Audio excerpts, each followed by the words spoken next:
চিত্রনায়িকা পরিমণি কতটা সেলফিশ হতে পারে সেটা প্রমাণ পেয়ে গেলাম।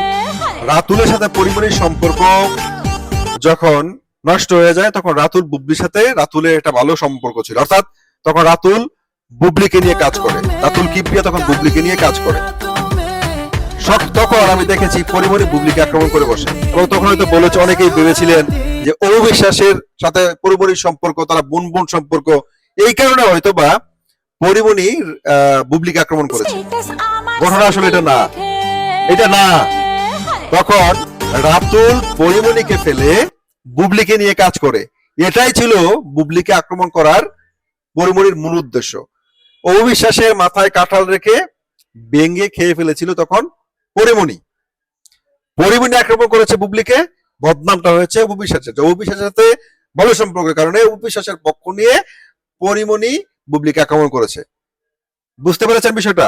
এখন যখন রাতুল, মাহফুজ কাদি ওরা যখন অপুর সাথে কাজ করছে, তখন পরিমণি কিন্তু তার অরিজিনাল রূপে সে ফেরত এসেছে। এখন কিন্তু সে অপু ছেড়ে কথা বলছে না। বাংলা ফিল্ম ইন্ডাস্ট্রিতে আমি দেখেছি পরিমণির যেখানে পরিমণির স্বার্থ আঘাত লেগেছে, পরিমণি সেখানেই আক্রমণাত্মক হয়েছে। তার আপনি ফোন রেকর্ড দেখেছেন, গালাগালি করা, কত বিশ্রী ভাষায় গালাগালি করেছে সে।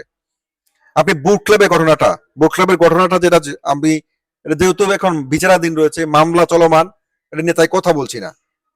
আপনি দেখেছেন ওনার বাসায় যখন র্যাবের অভিযান চলেছিল তখন তিনি বারবার ডিবি হারুন সাহেবের নাম নিয়েছিলেন। বুঝতে পেরেছেন?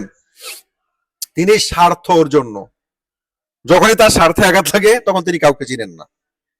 এইটা পরিমণির লাইফের একটা স্ট্যান্ডার্ড হয়ে গেছে। বুবলিকে তখন আক্রমণ করেছিলেন, অপুকে তিনি কি করেছিলেন জানেন? বলির পাটা বানিয়েছিলেন। আমরা ভেবেছিলাম, অনেকেই ভেবেছিলেন যে বুবলিকে আক্রমণ করেছে অপুর সাথে সম্পর্কের কারণে। এখন দেখেছেন ঘটনা কিন্তু সেটা ছিল না। রাতুলের প্রতি, রাতুল, মাহফুজ ওরা যখন পরিমণিকে ফেলে বুবলির কাছে গিয়েছিল,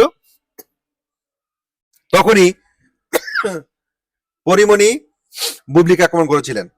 এখন যখন ওরা উপবিশ্বাসের কাছে এসেছে, পরিমণি অপুকে কিন্তু ছেড়ে কথা বলছেন না। এই হচ্ছে পরিমণি। চেহারাটা সুন্দর, নামের সাথে যায়, কার্যক্রম একেবারেই বেমানান ওনার সাথে।